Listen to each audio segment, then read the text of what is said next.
আসসালামু আলাইকুম, আশা করি সবাই ভালো আছেন। গত ভিডিওতে পেডিয়াট্রিক নার্সিং পার্ট 1 এর উপর একটি ক্লাস করা হয়েছিল।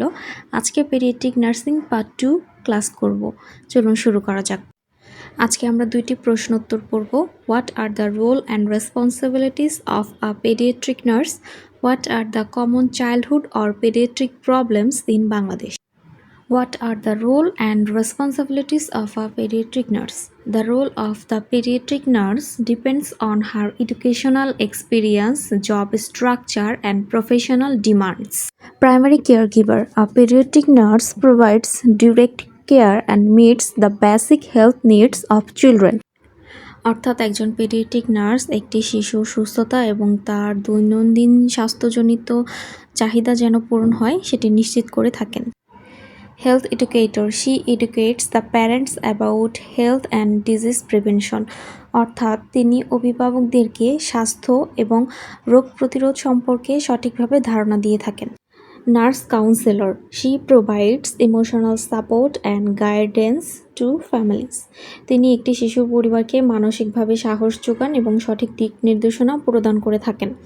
Social worker. She helps families manage social problems affecting the child's health.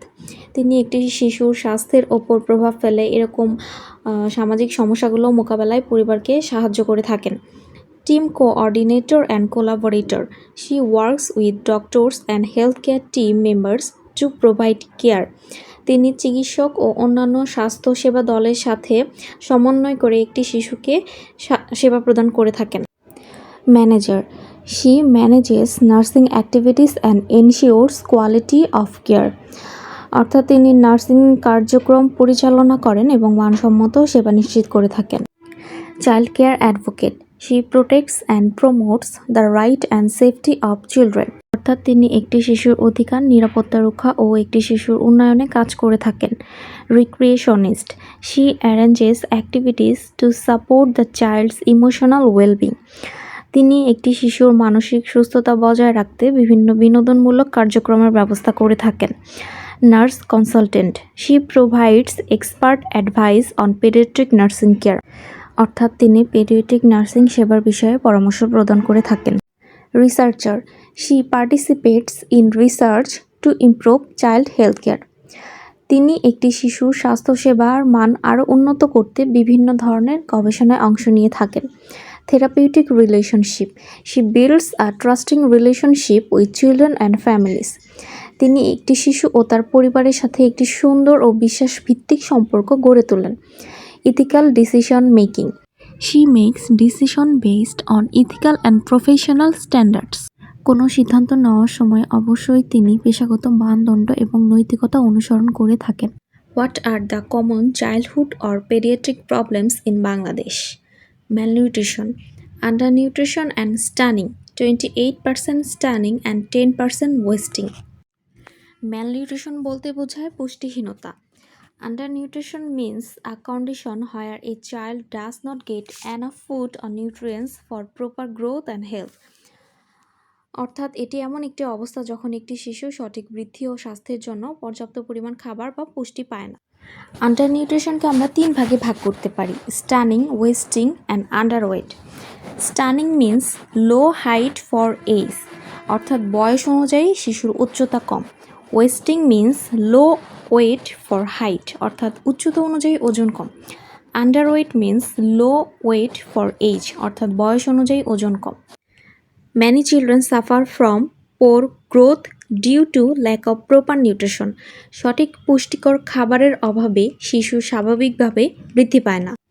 Anemia, iron deficiency 50%, very common among children due to poor diet.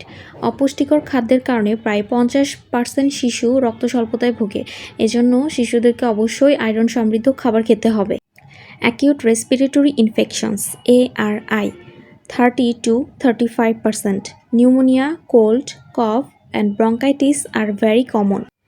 Pneumonia, সর্দি কাশি এবং ব্রঙ্কাইটিস প্রায় 30 থেকে 35% শিশুর মধ্যে দেখা যায়। Dengue and mosquito borne diseases, seasonal, varies yearly. Children are highly affected during dengue outbreaks. ডেঙ্গুতে সবচেয়ে বেশি বাচ্চারাই আক্রান্ত হয়ে থাকে। একটি রিপোর্ট অনুযায়ী 2025 সালের মাঝামাঝি সময়ে 15 বছরের নিচে প্রায় 4,600 শিশু ডেঙ্গুতে আক্রান্ত হয়েছিল। Fever in children is when a child's body temperature rises above normal, usually due to infection or illness. সাধারণত সংক্রমণ অথবা অসুস্থতার জন্য যখন শিশুর শরীরের তাপমাত্রা স্বাভাবিকের চেয়ে বেড়ে যায় তখন আমরা সেটাকে জ্বর বলে থাকি। Skin diseases 10 to 15% school is common. Fungal infection, scabies and eczema are common. Worm infestation 20 to 30% area dependent. Intestinal parasites occur due to poor hygiene. Intestinal parasites বলতে আমরা বুঝি রাউন্ডওয়ার্ম, হুকওয়ার্ম ইত্যাদি। অস্বাস্থ্যকর পরিবেশের কারণে প্রায় 20 থেকে 30% শিশু কৃমি সংক্রমণে ভুগে থাকে।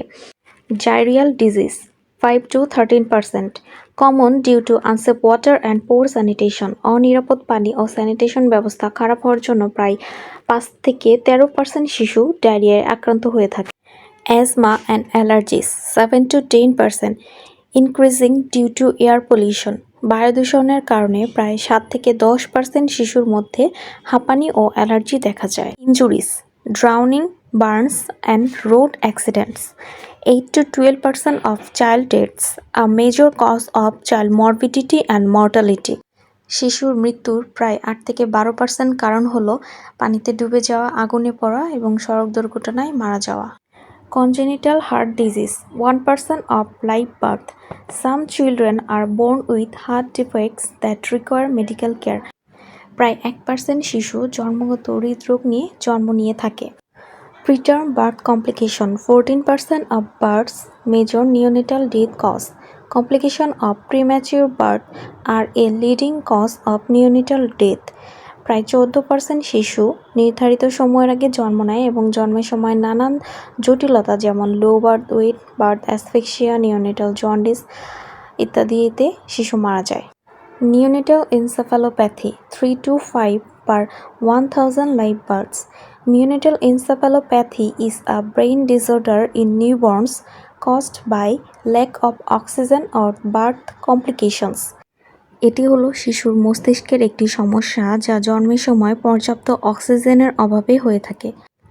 প্রতি 1000 জীবিত বাচ্চার প্রায় 3 থেকে 5টি বাচ্চার নিওনেটাল এনসেফালোপ্যাথি হয়ে থাকে। আজকের ক্লাসটি এই পর্যন্তই। পেডিয়াট্রিক নার্সিং পার্ট 3 ক্লাসটি খুব শীঘ্রই আসবে। ভিডিওটি ভালো লাগলে অবশ্যই সাবস্ক্রাইব করে লাইক দিয়ে পাশে থাকবেন। সবাই ভালো থাকবেন। আসসালামু আলাইকুম।